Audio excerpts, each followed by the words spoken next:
Good evening, everybody. I'm really happy to have you all here. On this World Day Against Trafficking in Persons, I'd like to welcome everyone to Let's Bring Missing Awareness to Schools webinar. I'm Leena Kejriwal, founder of The Missing. For those of you who are unfamiliar with our work, Missing Link Trust is a non-profit organization that raises awareness to prevent sex trafficking in India. Our mission is to work at the intersection of education, art, and technology to raise mass awareness about sex trafficking and curb its rising figures, impact vulnerable populations of women and adolescents. Our vision is to create a safer world for children. On this day, established to raise awareness on the issue of trafficking, we would like to take this opportunity to facilitate discussion on this issue and share our latest efforts with you. I invite Gitanjali from the Missing team to introduce our esteemed speakers. Over to you, Gitanjali. Thank you so much, Leena. Thank you. Good evening, everybody. We've got an excellent lineup of speakers who've spent decades working in the field of anti-trafficking. Mr. Guillermo Gallarza, Mr. Sebastian Ediseri, Ms. Ananya Chakraborty, Dr. Sarfraz Khan, and Mr. Shekhar Mehta. I'd like to invite our first speaker, Mr. Guillermo, the Vice President of Partnerships and Law Enforcement Training at the International Center for Missing and Exploited Children, also known as ICMEC.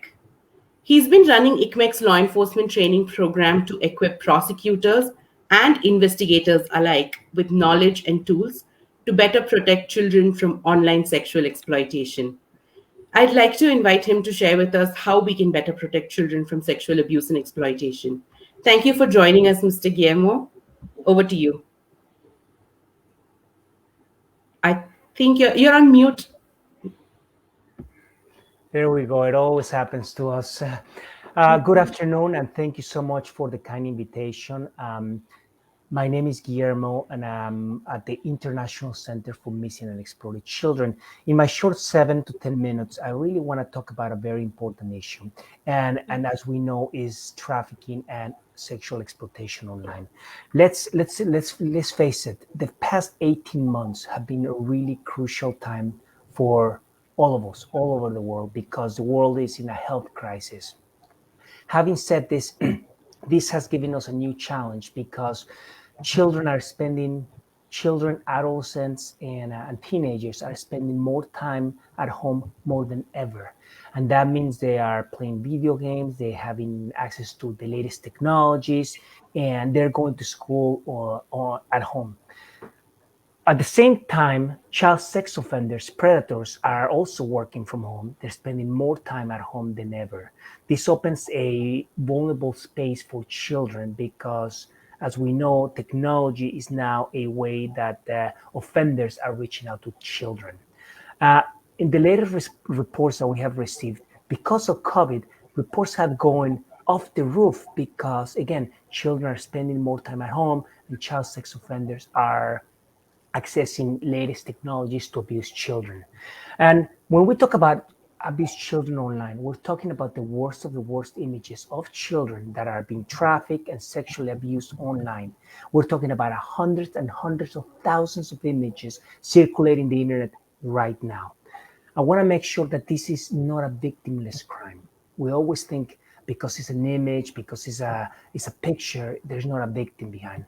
But most of the time, these are victims, and every time their image is shared, distributed, or saved as, that victim is getting re-victimized because you can never get that image of the internet ever. You can delete it from social media, you can delete it from anywhere else, but there's always going to be a copy somewhere else. So never lose the fact that this is not a victimless crime. When we talk about the offenders, who are the offenders? It's not most of the time you're a stranger person. A lot of times it's someone close to the family. It could be it could be part of the religious leader, it could be a coach, it could be a nanny, it could be a male offender. When I say male offenders, 1999.999, they are male sex offenders. There has been female offenders, but they have assisted in the act of the abuse or the traffic. I think moving forward, I think the need to have better legislation is crucial to the fight against online child exploitation. We have to align ourselves with model national response systems. And what does that look like? We need to focus on the justice system to make sure prosecutors, judges understand the crime, but also understand the way technology plays a part of the crime. We have to focus on prevention, education, and awareness. And I commend Mason because this is why we're here. We're here to talk about the issue. We're here to educate ourselves and learn that there are resources available. Investigation. We have to work with law enforcement so they're better equipped on how to handle these type of cases. So they're better equipped of how to deal, of how to the victims and how to work with the offenders as well. As part of the national capacity, we look at different components. It's a two-pronged approach. We have to look at reporting mechanisms such as reporting portals, reporting hotlines. There has to be services for the victims as part of the reunification, but also, believe it or not, there has to be services for the offenders. We need to understand why they are abusing children, why they are attracted to children. We also have to have research and data collection. I think a lot of the times, including India and the United States, there's not enough data or research to understand how big the problem is, let alone in one country, but also globally. Because once we have a better understanding of how big the problem is, or how many cases are being reported, say, in the states, we can understand where we can allocate resources. We need or policymakers or decisions makers need to understand that it's a problem and it's not just a national problem, it's a global problem. There has to be also, as I said, training for justice officials, but not just on the law enforcement.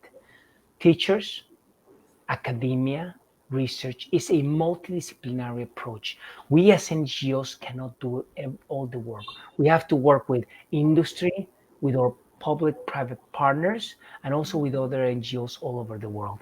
And as I said, because of COVID, one of the challenges as well that traveling sex offenders are not traveling right now because of the travel restrictions. This has opened another challenge because what the offenders are using these days, they're using streaming services and third-party merchant applications to have access to traffic children, the worst of the worst crimes online. Now they're being streamed online.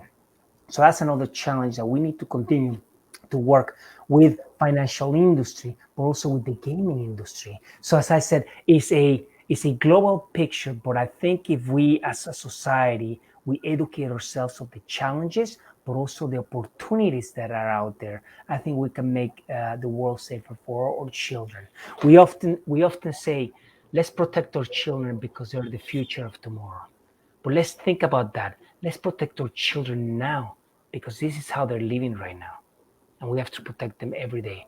So I think with that said, I think there's a lot more that we can discuss. I just want to make sure that we're not in this alone. We are a global community, and we're all facing the same issue, and we have to work globally to address this issue, because this is a borderless crime, and we have to work with one another. So I think I didn't pass my 7 minutes, but I think I tried to hit to the bottom point. So happy to discuss further. Thank you. Thank you so much, Mr. Guillermo. I think you really sort of set the context for the webinar that we're having here, emphasizing on awareness and all the different ways in which we must act now. Next, I'd like to invite Mr. Sebastian Ediseri, the Director and CSO at Deloitte. He is a security and fraud investigation professional with over 40 years of relevant experience in security investigation, digital forensics, and training. He's closely associated with the safety and security of children in the digital world.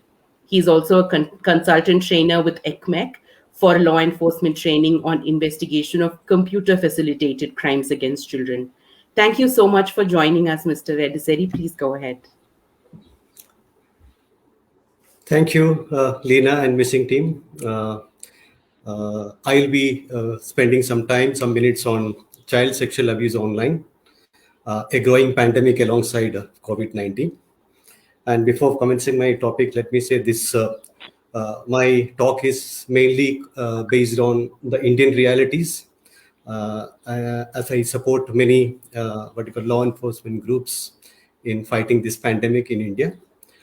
And also that while I belong to Deloitte for employment purpose, this topic is totally nothing to do with Deloitte, and it's all on it's all my presentation or my talk. And let me get on to the contents part first. So what I'm trying to cover in a brief span of about 7 to 8 minutes, a role of COVID pandemic in increasing the child sexual abuse activities online. What are the some of these tools that they use, and why they prefer that, and how can we help control the abuses? So to start with, some of the points as have been covered by Guillermo. Closure of the schools and introduction of virtual learning platforms have been one of the main reasons, at least in India, to see that a lot of child sexual abuses have come up. And now because of that, you can get a lot of or an increased presence of number of vulnerable children every day online. Very, very young ones, right from KG, UKG or standard 1 onwards, are these days available exclusively online for more than 5 to 6 hours, maybe about 4 or 5 hours for the learning, and remaining time for their own interested activities, etc. Because kids are no longer able to go outside their house for any activities, including playing, etc. Then you now have, at least in India, the government of all states and provinces have upgraded the internet capabilities. You find in most, even some of the remote cities, you are able to see the 2Gs upgraded to 3G, 4Gs. And the infrastructure in itself has been improved by private and government collaborations. And the children, or maybe the teachers also to some extent, are ignorant about ignorant about cyber safety that they should be taking care of. That has added to it. Then there is also, like as Guillermo has been mentioning, about increased demand for material online because of the lockdown. And in India, we can also see that a lot of underreporting of the child sexual abuse related issues, because many times you can't go to a police station, and maybe the parents or teachers or the caretakers are unable to walk down to the police station for raising complaint. And still there are some of infrastructural challenges with respect to reporting online. And you also do not have or enough time for the community support services to see that the vulnerable section of the society, the children, are taken care. And also there are a lot of reduction in the availability of specialized resources that is addressing child sexual abuse concerns. So these are all some of the areas in which it has impacted, or it has impacted. Now going to the going to the tools or maybe resources that are available or used, mostly it is in India, at least all social networking platforms, chat groups. Even you find a lot of phishing via emails, SMS, or some of the special messaging platforms. And social media like Facebook, etc., have a lot of unsolicited friendship requests. And a lot of collaborative online games also have come up, where a lot of people can, or maybe a lot of children can get together and start play the game, etc. And when we ask why these tools or these mediums are preferred by criminals online, is that there is always a missing component of safety by design in all these tools. There is no proper verification of anyone. Anyone can claim as anyone else and present to the children, and they keep on believing whatever is available to them on the screen. And there's a lot of time that most of these technology companies take to block any questionable posts. Even when there is a demand from some of the established NGO groups, there is always a hesitancy. And most of these now, thanks to the new IT rules that have come up, government of India has been a bit strict on the things, and it took on maybe social networking giants like Twitter in the last month. And otherwise, the response action has been very slow, which has always boldened the criminals online to take on more than what is possible otherwise. Then coming to the next point, this is regarding the regulatory or other related issues. So I'll just mention how can we help control the abuse is the last part of my discussion. One of the most important things is regular prevention and awareness campaigns for victims, guardians, caregivers, and including law enforcement people. So this can help identify what are probably some of the modus operandi, how did something happen in a different scenarios, how the children should be made aware about some of the challenges that are available online. Then increase education and outreach to children, parents, and community, maybe through NGO groups or child safety strategies. Then ensure that we have multiple hotlines in India. But the challenge is that when somebody in desperate need call a hotline, maybe the number of channels are lesser, and the attending or somebody, whether it is operational or appropriately staffed, or someone is giving a response to that, is always a challenge. So maybe we need to concentrate more on ensuring the hotlines are operational, staffed, and there are enough numbers of channels are available to see that even when multiple people or multiple impacted children or parents, etc., call up, they are getting immediate response.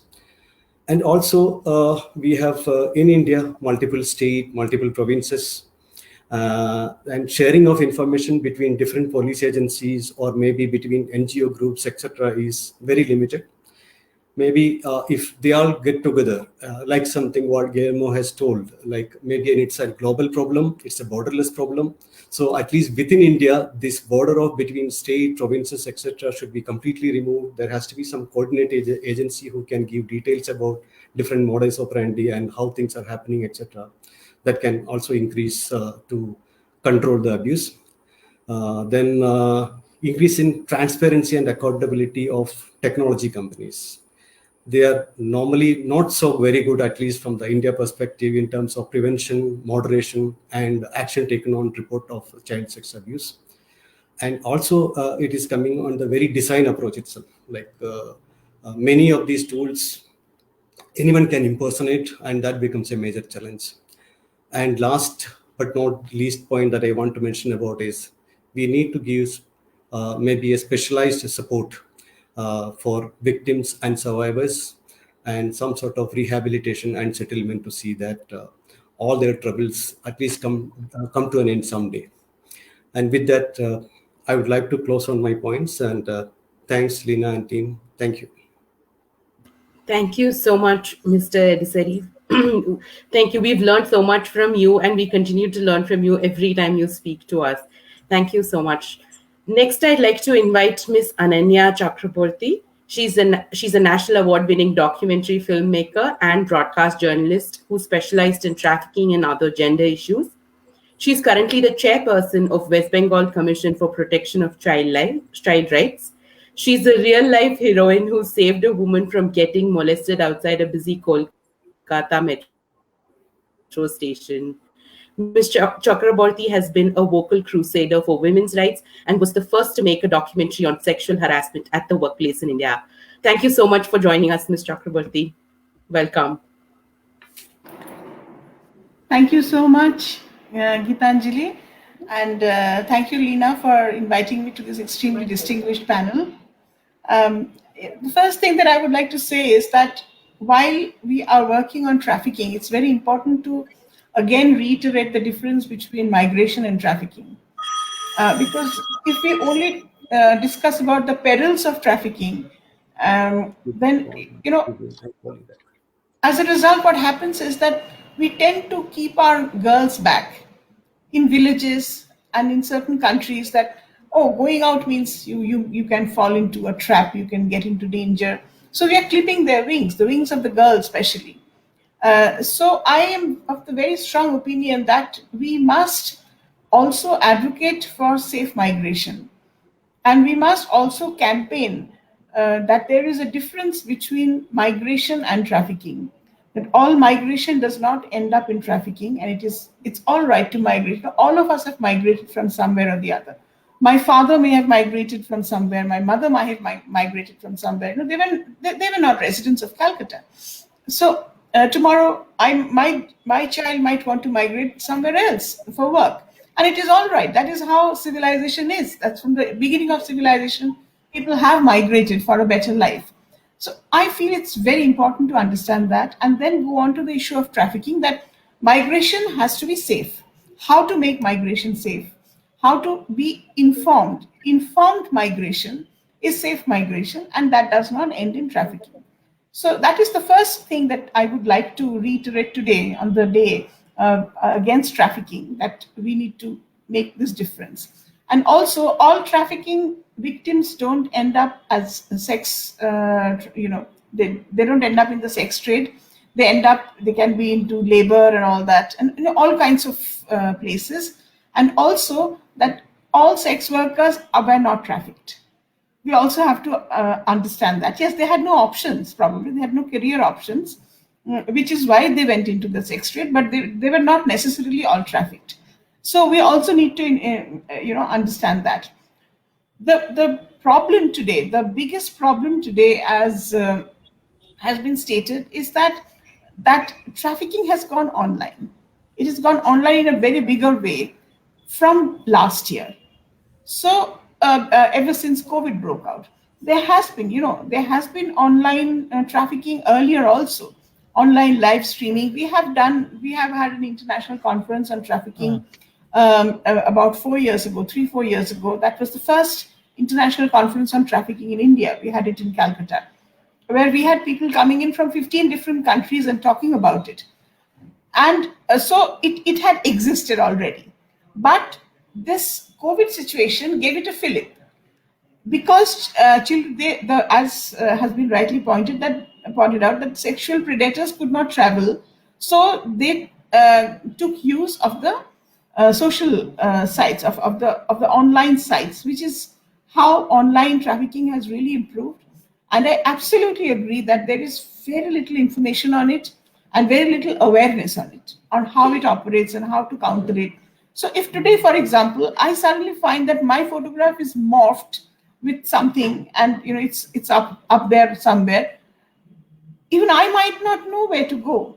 I might be hesitant on where to go. And imagine a child or a minor. The minor would be very, very afraid. So I think the first thing that we need to do is to raise awareness on online sex trafficking and online exploitation, because otherwise, I'm sure that it's an invisible crime. It happens in the dark web. We don't know where it happens. We don't know how it happens, because it happens inside a computer, and you can only watch it in a computer or a tablet or your phone.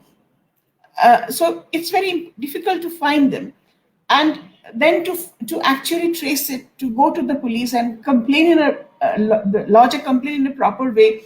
We don't have. We have very little idea about the laws governing cybercrime. Even the police, even the judiciary is not fully aware.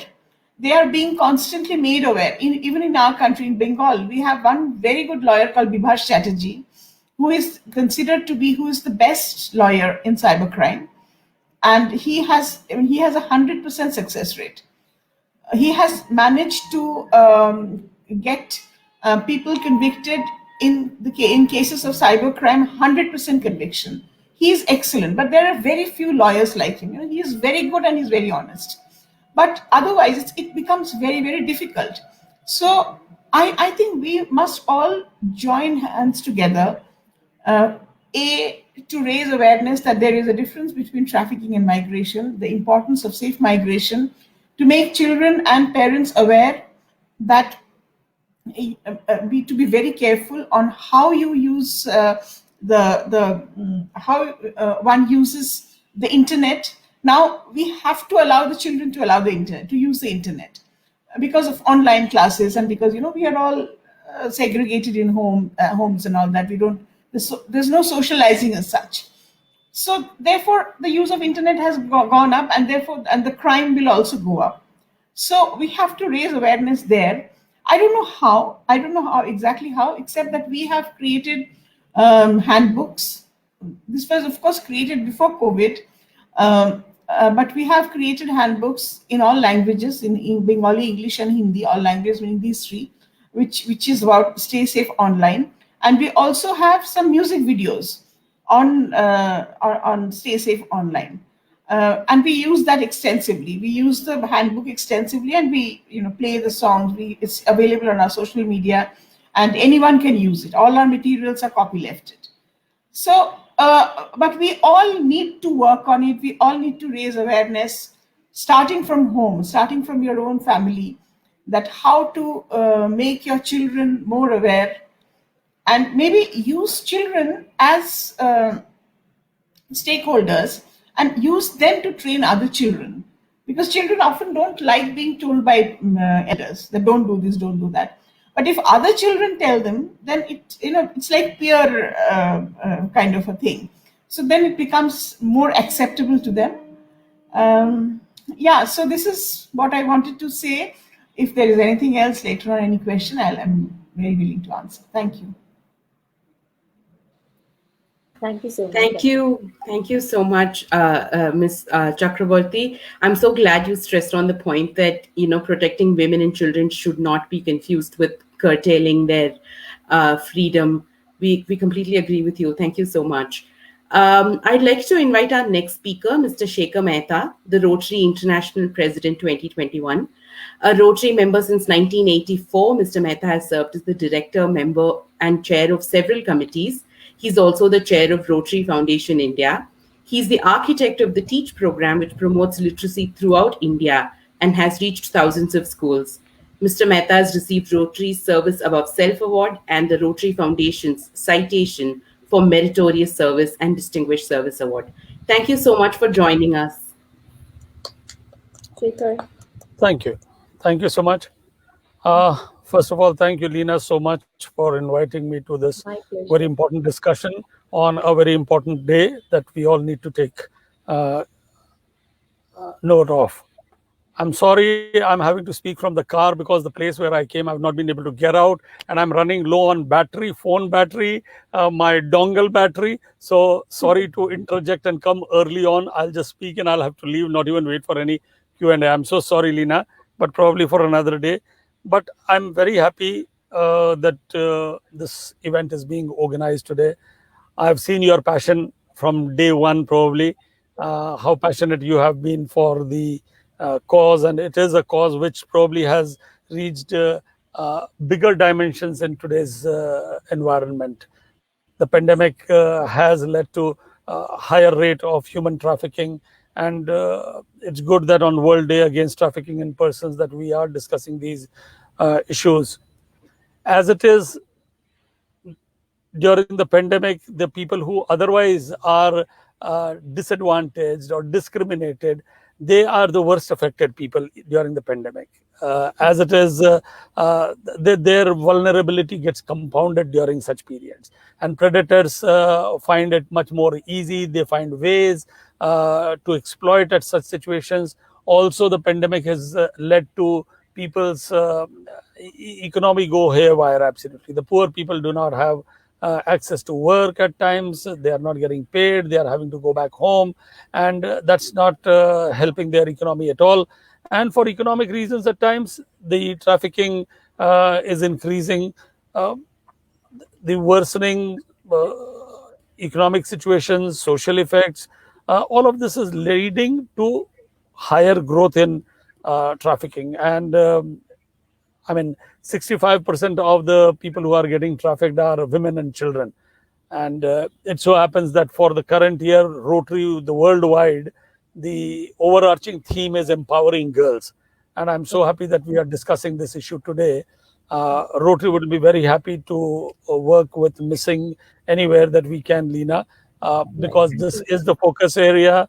And 4,000 plus Rotary clubs, 175,000 Rotarians in India, and about 1.2 million across the world in 200 countries are all working towards empowering girls, trying to do different things, trying to ensure their education.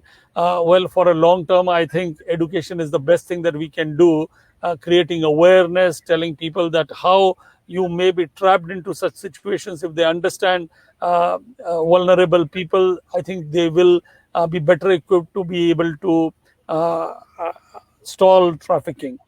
So education is one area where we are working very deeply, trying to send back children who drop out of schools. There are special programs for helping girls, especially. There is a program, Asha Kiran, where we have sent out children who drop out of school. We send them back to school. Also ensuring that they do not drop out of school. I mean, such an important thing, creating toilets in their schools, gender segregated, adequate toilets. Toilets nahi hai, they drop out of school. When they drop out of school, knowledge is less, घर में income चाहिए, more prone to getting trafficked, especially the poor families. So, you know, these are things which will have long-term effect, but this menace is not going to go away in a day or two also.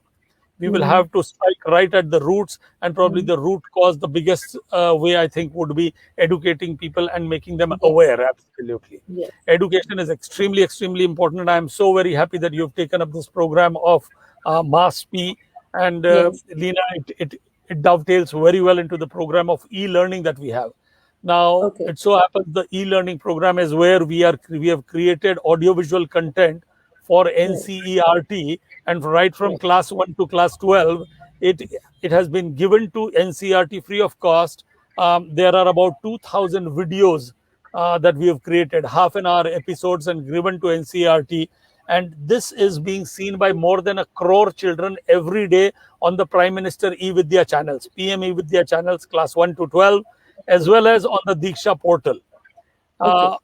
Now we are getting into each and every state. For example, Punjab, every school that has a television, this content of that we have created is there. Similarly, for Sikkim, every school will have it.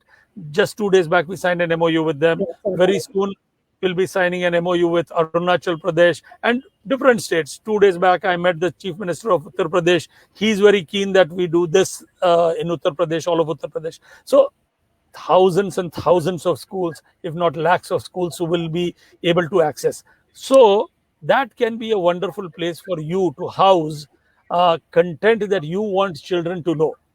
Class 8 ka content, class 8 students dekh sakenge, and students who are in class 12 will be able to see content that is in 12. So awareness creation amongst children, probably this will be one of the best ways that you can do. And you are more than welcome. Rotary will only be happy to get this content loaded onto the content that we already have. For example, in Sikkim, the 1,000 schools, the televisions that are going at the factory level itself, the entire content is getting uploaded there. So if you could get these content converted into episodes, and you know people at Rotary India Literacy Mission very well, You yourself are a Rotarian, so it's very easy for you to get this done. If you get it uploaded there, it will reach out to lakhs and lakhs of students. So this is, I find there is a synergy where Missing and Rotary can work together. If there is anything else that we could do, very recently we've started a program called Virangana, where girls are being given training in self-defense. Next time कोई abuse करने आए, rape के लिए try करे, तो उसके पहले 2-4 खाए तो सही, कम से कम. Yes, and serious. I'm already trying to apply that for Sundarbans. Yes. Wonderful, very nice, absolutely. And he is, in fact, just today I spoke to Prabir Chatterjee. I've invited the two ladies, Sangeeta Jain. Maybe she's attending because I sent message to Prabir to get Sangeeta Jain and another lady who is working for this program they called Virangana, and Sundarbans mein hi wo kaam karne ke liye. He's spoken to the SP and he's going on Tuesday to Sundarbans and meet the SP and working with the police there. They are trying to get this program done. Any other thing that we can do here or anywhere in the world that you would want, Leena, Rotary will be very happy. This is our focus area and you are special. We will be very happy to work with you. So I know, Shekhar, you have to leave. So I'm going to just interrupt Gitanjali the flow just to tell Shekhar. Shekhar, you'll be happy to know that I remember 4 years back you invited me on the Rotary India Literacy Mission Dais in Chennai. We've come a long way since then. And now we have this full-fledged Missing Awareness and Safety School program, which I know you cannot watch here, but I'll share with you later. And actually, I wanted you here to see that the length and the breadth of the issue, because we have our panelists from the state, from the international space, from cybersecurity. And these are the kind of people whom we are dedicatedly working with, getting inputs from, and we've been fleshing out this program. And it's very action-oriented. It's actually totally in lines with everything whoever said out here. And you are here because I know that you have always been there and you really want to create a different and empowered women, like you're saying, for this year. And so we'll be really happy to take on your offer. And I'll be then, of course, sending you all a proposal. I would really hope to see this integrated into the TEACH, the RILM, and all your literacy programs across Rotary. Absolutely. We'll be delighted to. Thank you so much, Shekhar. Thank you so much. And thank you so much for taking time out in the middle of everything and doing it. I'm so sorry that this has happened. I had blogged. Normally, it doesn't happen that I don't come to a meeting, but I got stuck somewhere and I couldn't.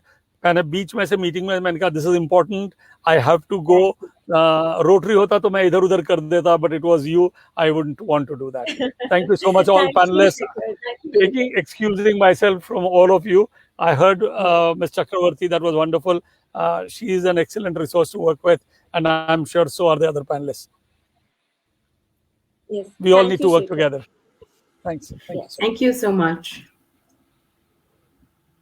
Well, that takes me to our next speaker, Dr. Sarfraz Khan. He is a faculty member of WBNUJS and former director SLS Hyderabad. He has almost 2 decades of experience as a law teacher and researcher. He has authored and co-authored many manuals and research papers on combating human trafficking. He's been awarded many scholarships and fellowships, including the International Visitors Leadership Program Fellowship by Department of State of the United States of America on anti-human trafficking. Welcome, Dr. Sarfraz Khan.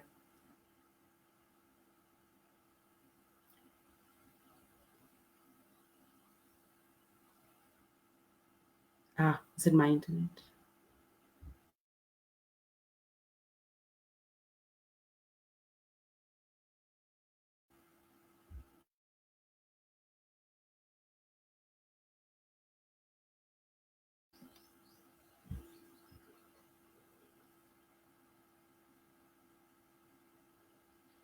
Sarfraz, you'll have to unmute yourself. We can't unmute you.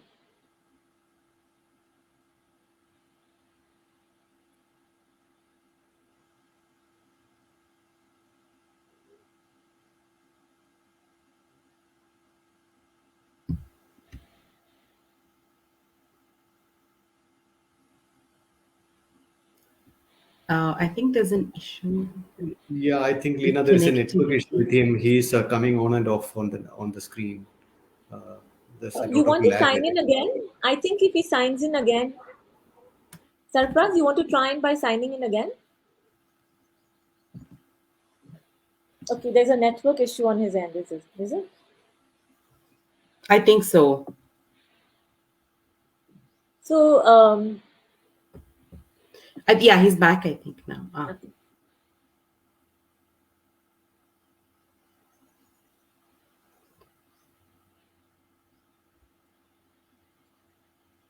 Maybe we could just give him another minute to see if he's able to join. If not,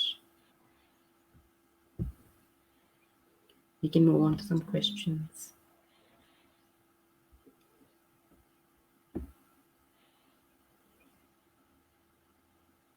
We can take some questions. Meanwhile, one question, Gitanjali. Yeah, sure. Yeah. Okay. I just wanted to see if he could come back. Okay. So maybe we could, since I think Mr. Guillermo went first, maybe Oh, we he's could here. I ask. think Sarfraz is Okay. here. He can. Yeah, Sarfraz, I think now you've unmuted yourself. Okay. Yes, am I we can audible? see you. Yes, Yes. yes. Oh, I think there's lots of connection issue. So, good afternoon to everyone. Basically, today on these occasions, the few pointers on which I really want to discuss is one about what's most significantly about the how to increase the reporting of crimes and what kinds of a role the awareness can play.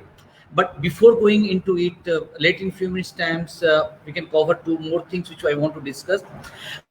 One that is still in the laws which we are there in ITP, etc. There are with the gap in respect of the demand side, addressing the demand, whether it's a demand for sex trafficking, demand for labor, demand for so demand side or customer procurement side, those side has not law has not addressed. Some of the bill which was there is also incomplete. So we apart from that, there's a requirement implement in the law. But at the same time, we also require how the within the existing framework, how the reporting will increase. For instances, we call there's a huge we call dark figure of crime. So there's a huge number of gap exists between the number of offences committed in India and the numbers of reported by the police agency. So we see NCRB data talk about this number of cases. Sometimes we become very assertive that why the number has increased.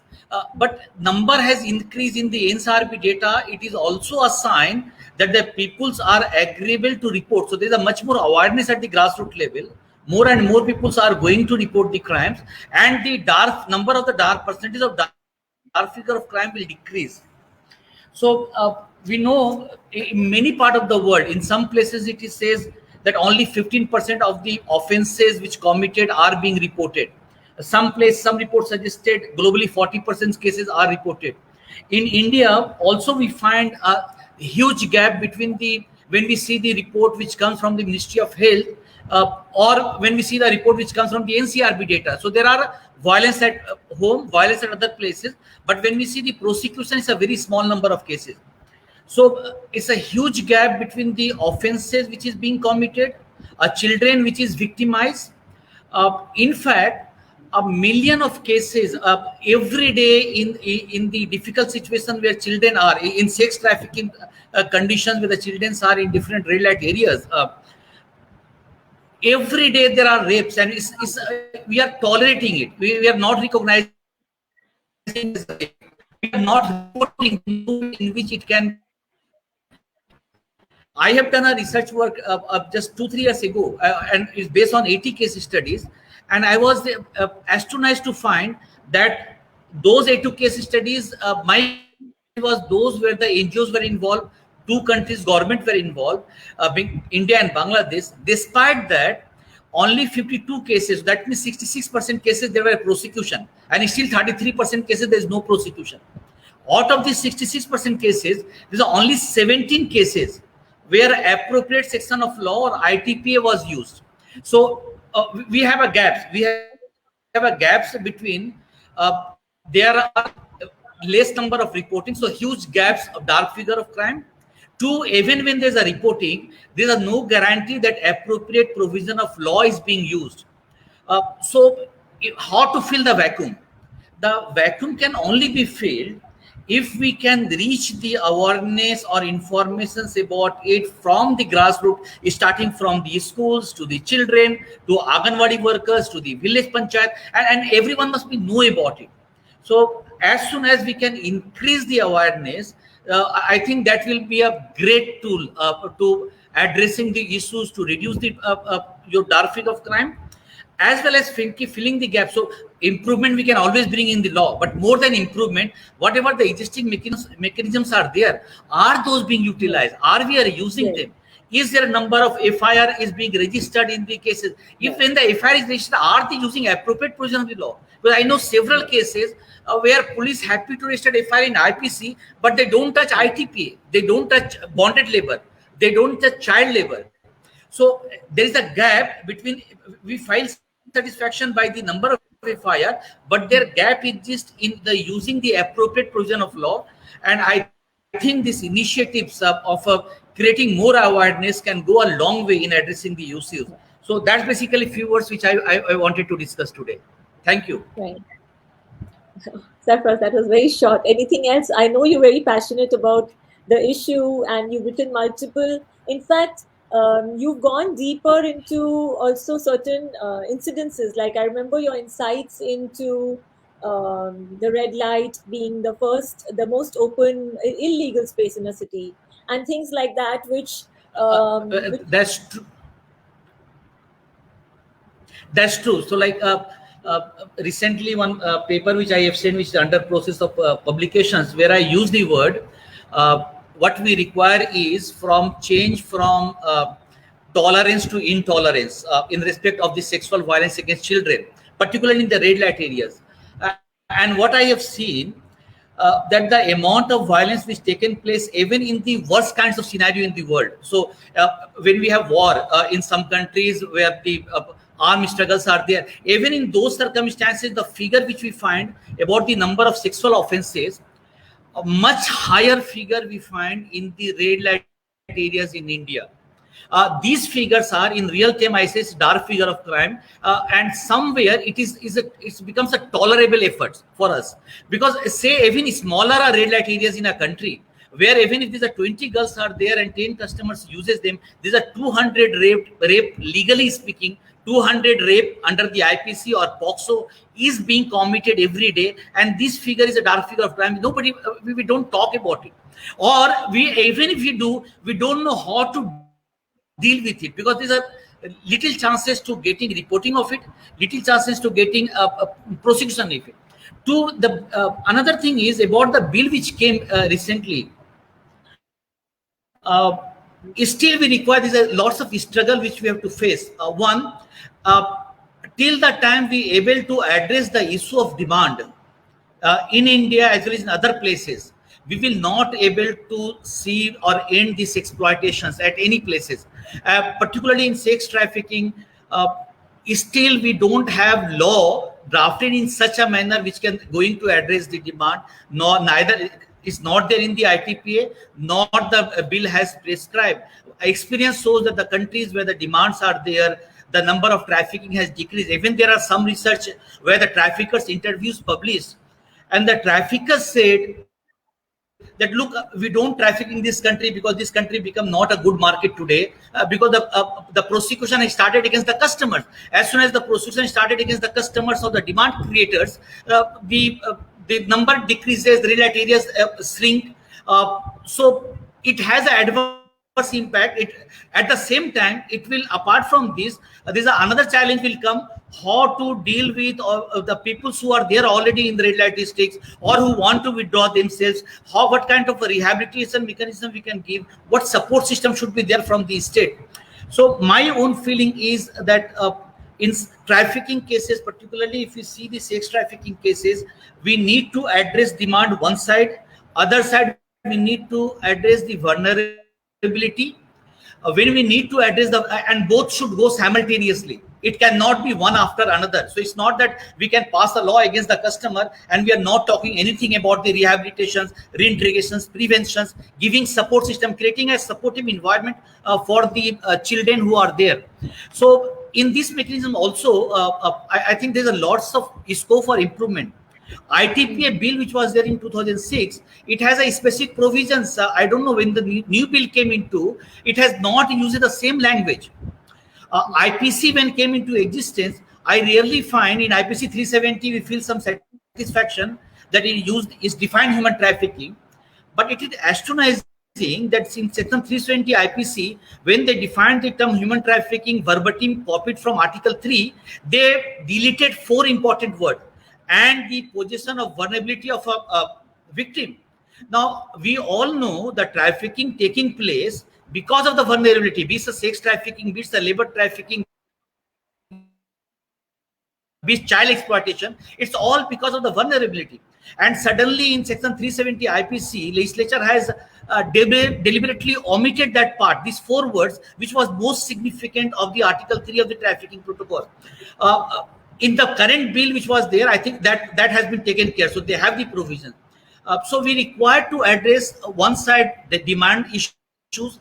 We require to address ITPA, much strengthen ITPA. We require the victim support systems should be available irrespective of the class of the victim, place of the victim, whether it's a victim from India, victim from abroad. If the victims of trafficking are there, they are same, and we require to get the same kinds of protections. There are international obligations on the country and which we require to fulfill. So we cannot bypass those international obligations. Despite we have signed a ratified optional protocol of the trafficking protocol, but we have not brought in the law. We feel satisfaction with section 370 or 370A, which could not be the case for incorporating the entire obligation which is there in trafficking protocol. So we require lots of changes. But my concern is that to bring these changes, again, we require awareness and much more conscious awareness among the people so that we can raise these issues. In fact, among the parliamentarians, the issue need to be discussed. The parliamentarian must be cautious of the fact. So I don't know when the bill will be placed tomorrow in the parliament in few days time. How many of us really discuss with the parliamentarian in our locality and inform them that look, these are the things we need to fulfill, and accordingly they should not allowed to pass the bill unless these are the basic requirement of the victims can be fulfilled, demand can be addressed, and the effective protection system should be available. So that's the few things which I wanted to discuss. Thank you so much. Gitanjali, you want? Yeah, thank you so much, Dr. Sarfaraz Khan, for giving us your time and sharing your experience and insights. I think all of you sort of really reiterated on why awareness is important and how we need to empower children and adolescents. And so I'm quite happy to talk about what I'm going to talk about next. As we all look ahead to build on all our learnings and create a safer world for children, I'd like to share with you Missing's latest effort to prevent trafficking. That's our Missing Awareness and Safety School program. We all know that 1 in every 2 children in India is sexually abused by the age of 10. We also know that this is an underreported number. We have the data that says about 180 children go missing in India on an average, many of them trafficked, and only about half of them ever really traced. So in our collective fight against trafficking, while we strengthen, the rescue and rehabilitation systems in the country, it's essential to empower the most important stakeholder in this, which is the child or the adolescent. So we're very proud today to share the first of its kind comprehensive safety program, the Missing Awareness and Safety School program, which I'll also refer to as MASP from here on. This program is built on Missing's learnings from the past 5 years, where we raised awareness with more than 130,000 children. in India across 15 states. And we've learned a lot from speaking from children, teachers, parents, educators. We've heard directly from them about, their concerns and challenges that when it comes to children and adolescent safety.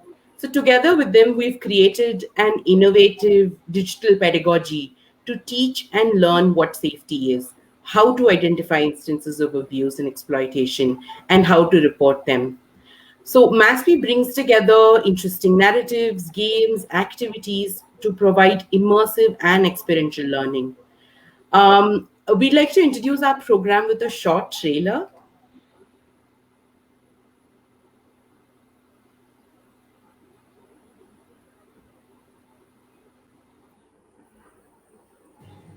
Students of today learn the basics of maths, physics, computer science, art, and other subjects that give them the tools to imagine and build a world they want to live in. Often, this education overlooks the tools the students need to build a strong foundation within themselves to lead a safe and secure life. Some fundamental questions for adolescents are never truly addressed. How do I keep myself safe in a rapidly changing world? What does complete freedom from physical and emotional abuse look like? Can I be different from my peers and still be accepted? How much of a role do I play in keeping myself and the others around me safe? The Missing Awareness and Safety School program takes these questions head on. The program, designed with the help of experts exclusively for adolescents, guides them to answer these questions for themselves. The program is not a collection of cautionary tales, but an integration of essential and actionable information on safety. Students are not expected to be passive learners, but active participants. They share their learnings with their peers and communities and emerge as change agents. The MASP is fun, thought-provoking, and an opportunity for adolescents to come into their own. Enroll for MASP now. So that was our brief introduction to the program. Our program has 5 modules, each playing a key role in understanding, acting on, and advocating for safety. Awareness 101 addresses the most extreme form of abuse and exploitation, that's trafficking, starting from who can be trafficked, who can be a trafficker, to the role that the public plays in keeping the demand for trafficking alive.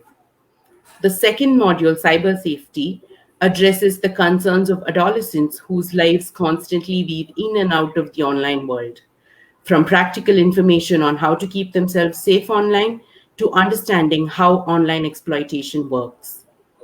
The third module, adolescent education, is a comprehensive approach to address adolescent well-being by discussing taboo topics like sex, gender, sexual orientation, and some other less addressed topics such as self-esteem, peer pressure.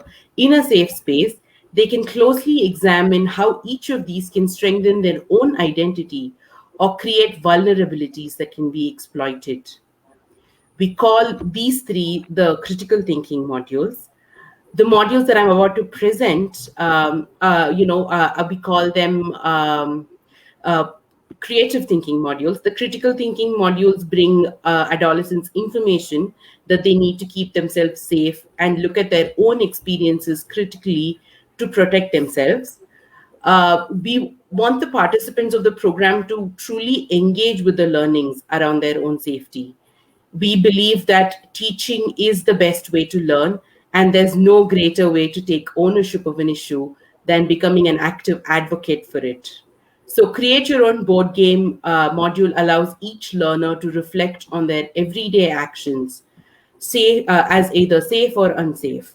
Once they create their own board game with their own rules, they use this as a tool to raise awareness with their peers and their community.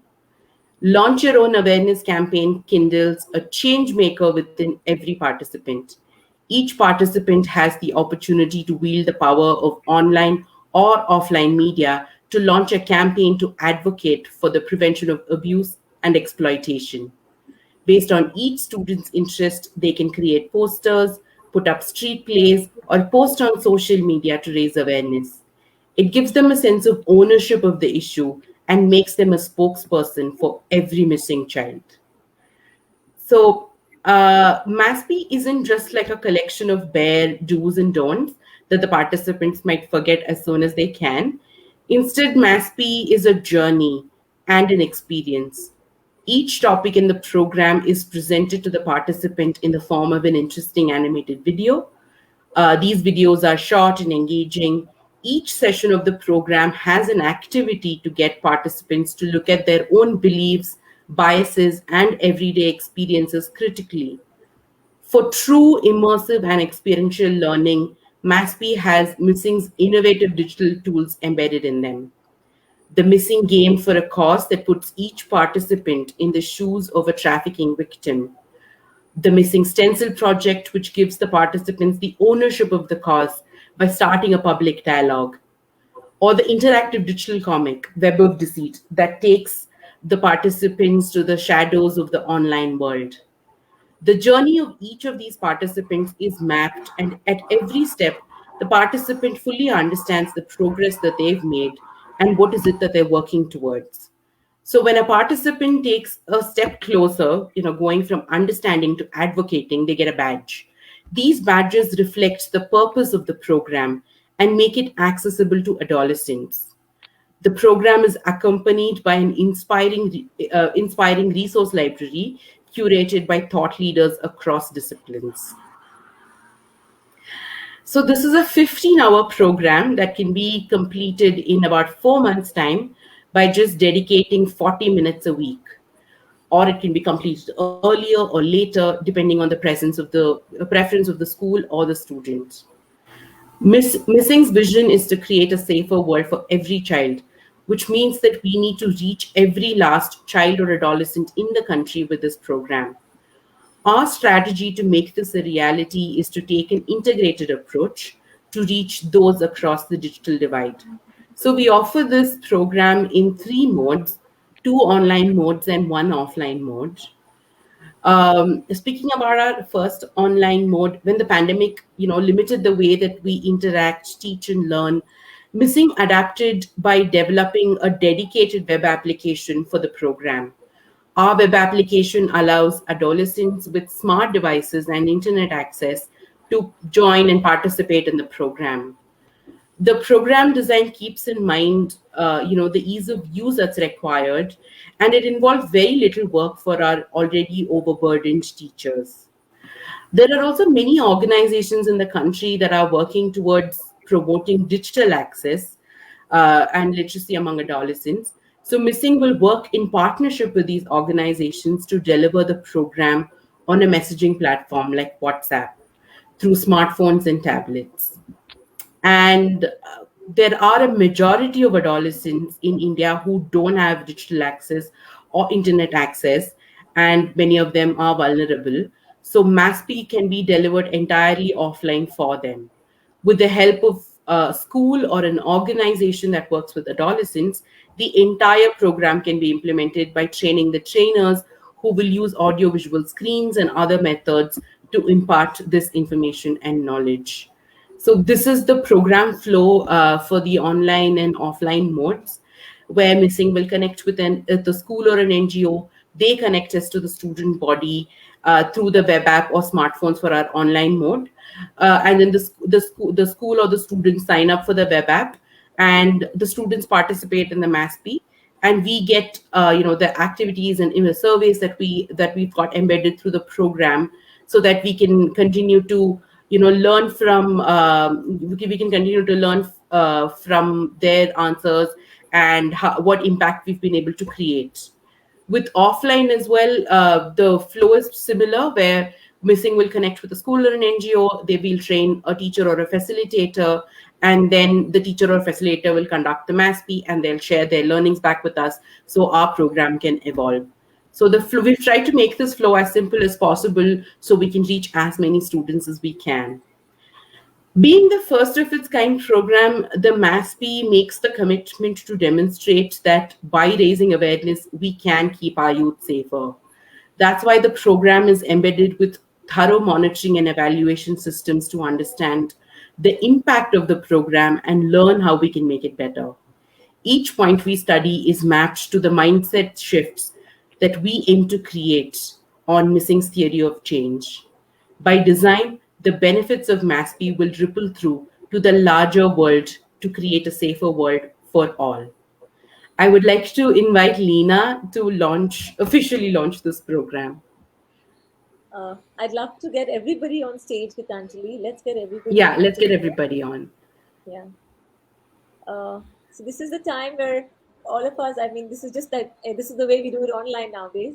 So this is the moment where you're all collectively a part of the journey, and each one of you has been with us in the past, and I hopefully in the future too. So it's a pleasure to launch the program with you. Gitanjali, we can have the small gist. Yes, the launch.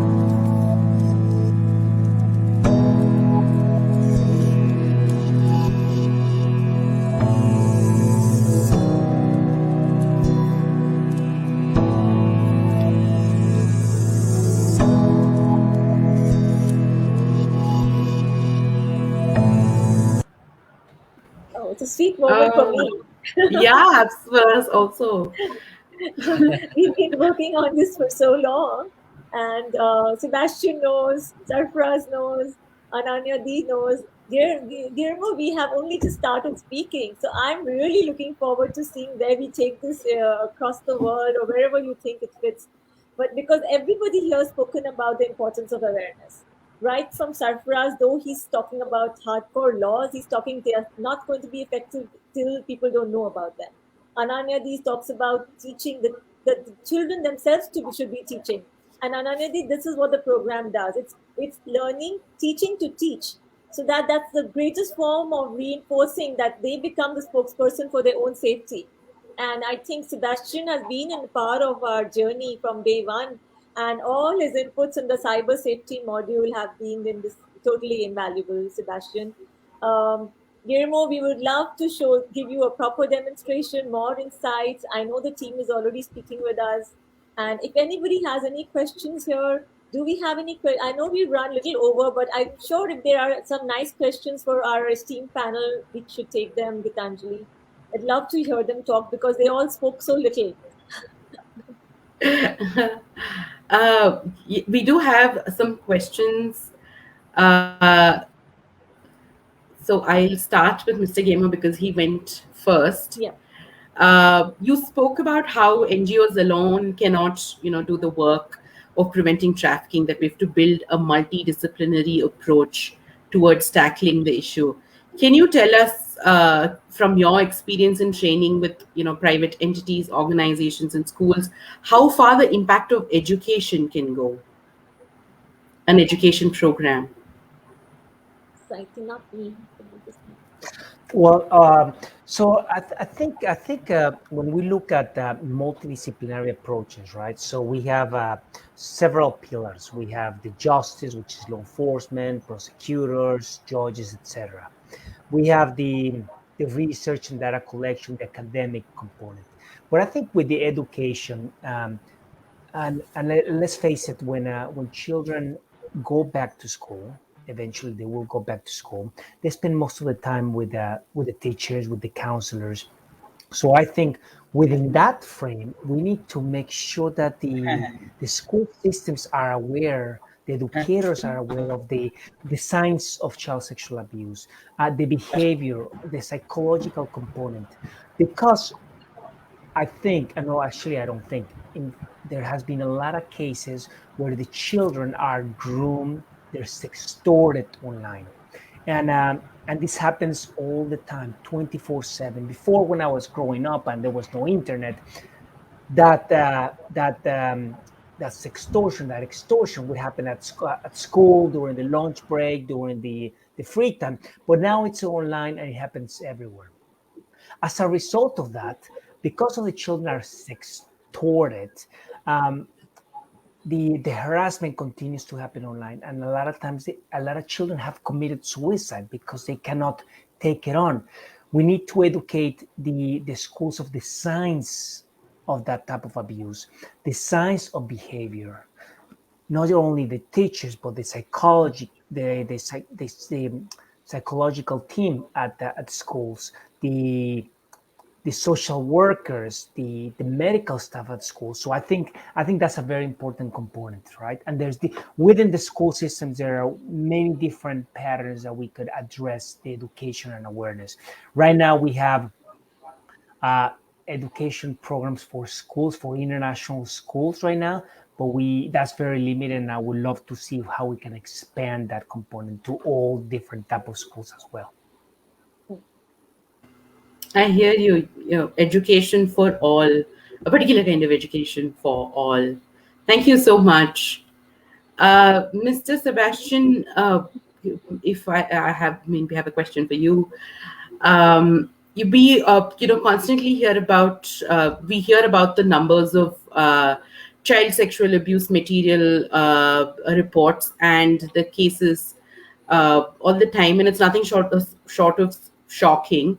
So given that it's happening online, it's so difficult to trace and prosecute, how can we combat it? Yeah, I will add to the things that was responded by Guillermo. It is training and awareness, but it's a different type of training and awareness what law enforcement is needed.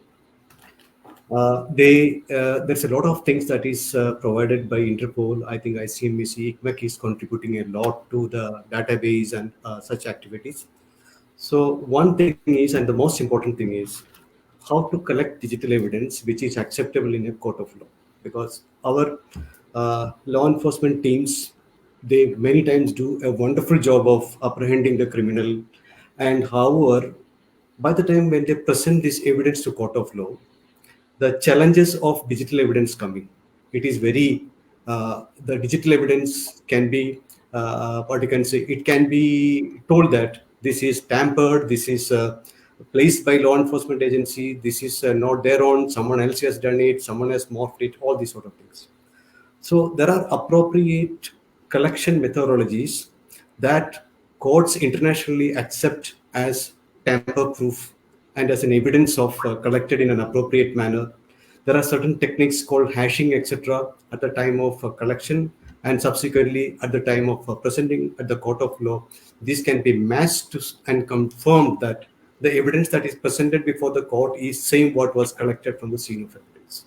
So I think the training, especially on the law enforcement side, especially from the collection of evidence part, that is initial incident response, that has to go much more important. That has to get a much more important role in the training of law enforcement. Okay. Thank you. Ms. Chakraborty, the UN 4P strategy talks about prevention, prosecution, protection, and partnerships. Another P that needs to be a culmination of these four is policy. We would love to understand from you, as somebody chairing a government body focused on child rights, how do you sort of see the future of anti-trafficking efforts on that front?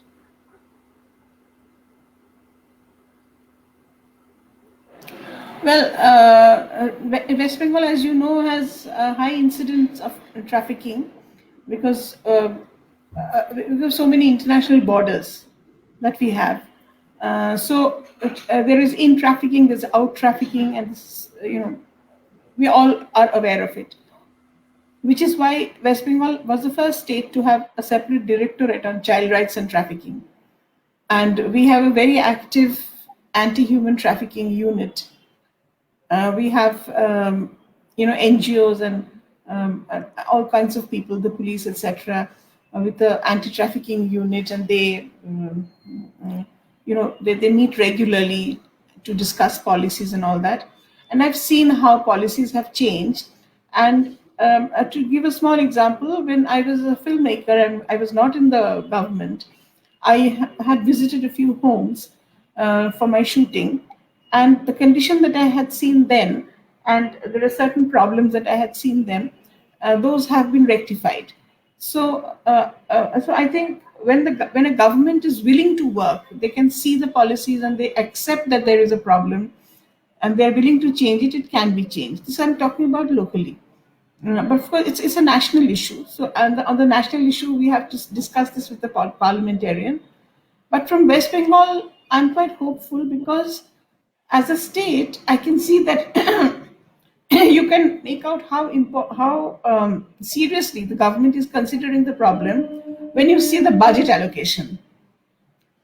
That is very important. And West Bengal has an excellent budget allocation, which goes up every year when it comes to social welfare. And trafficking is part of that. So when you take care of social welfare, automatically trafficking will come down. Your social welfare would also, it would also include a bit of health, because primary health and ASHA workers, etc.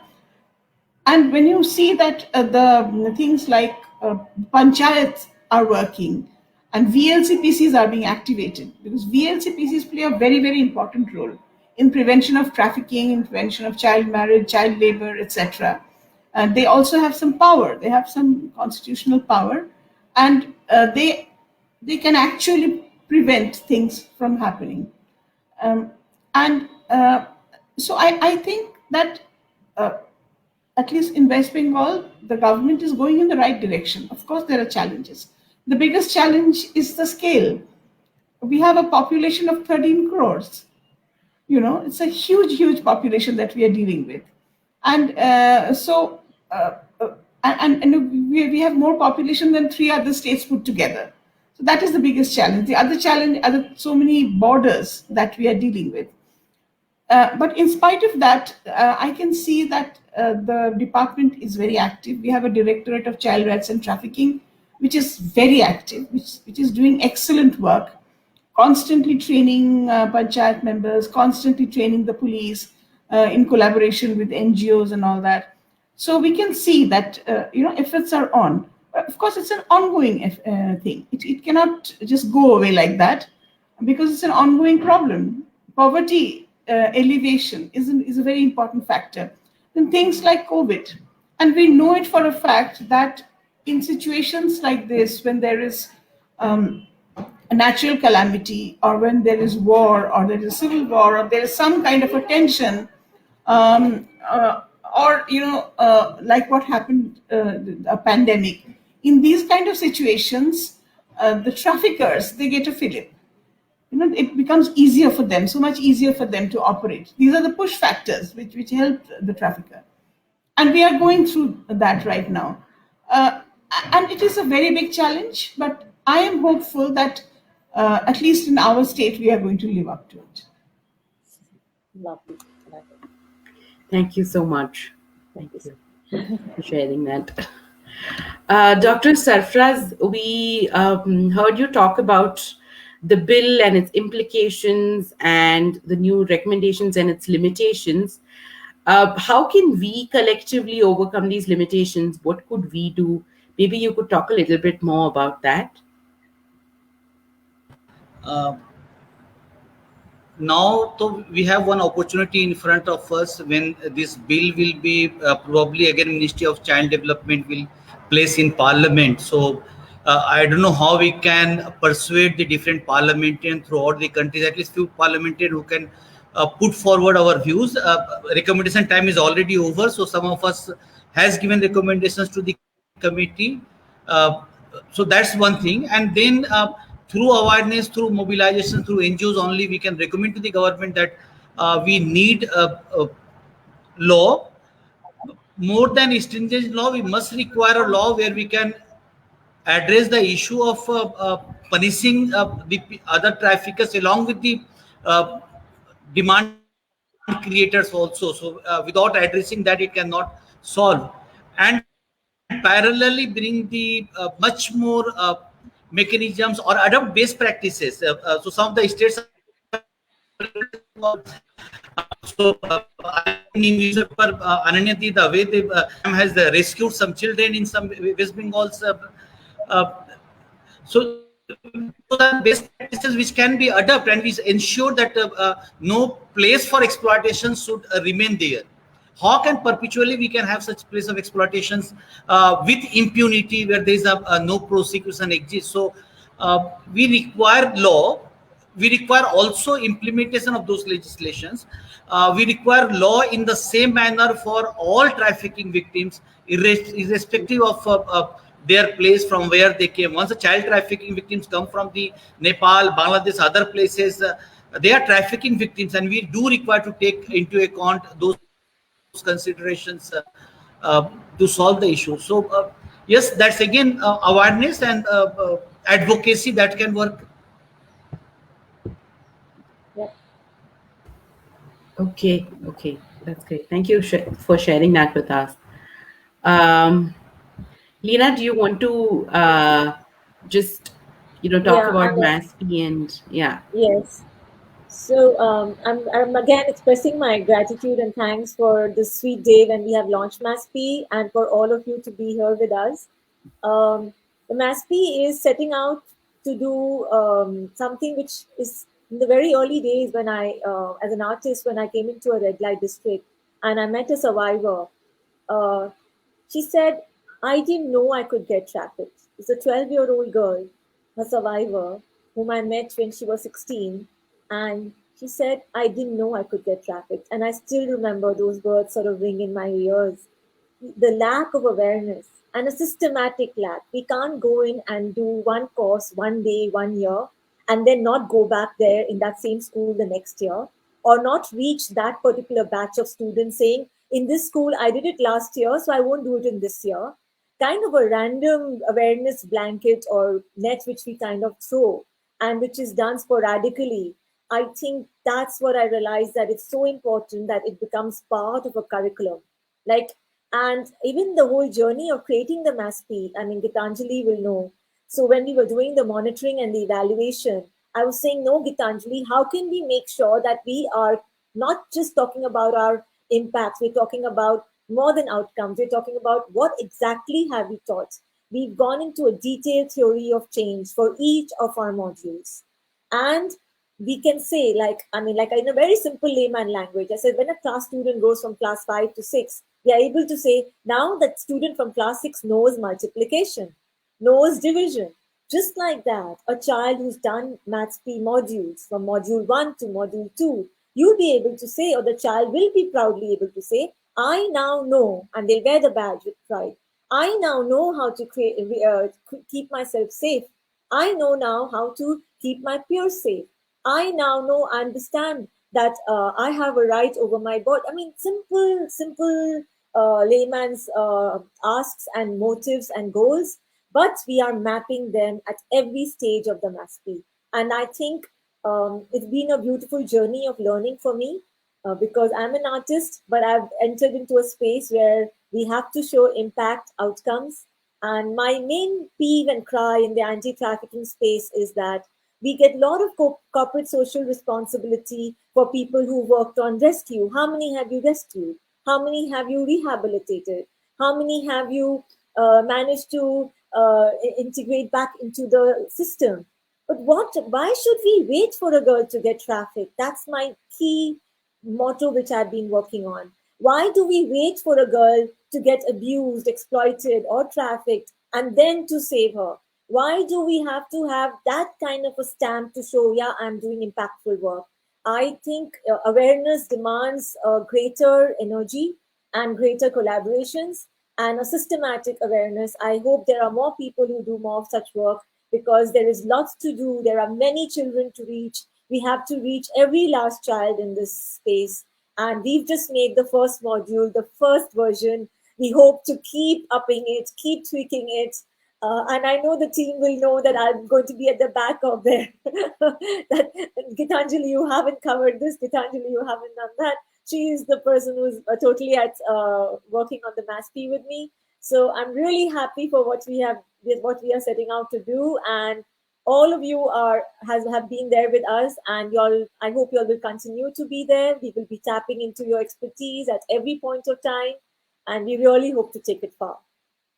Thank you so much. Can we have a collective group shot here? Thank I you. think a lot of I want everybody here. Okay. Thank you so Good. much, Sarfraz. Thank you, Subhashri. Thank you. I think the rest have left. Thank you so much. Thank you for Thank being you. here. Thank you.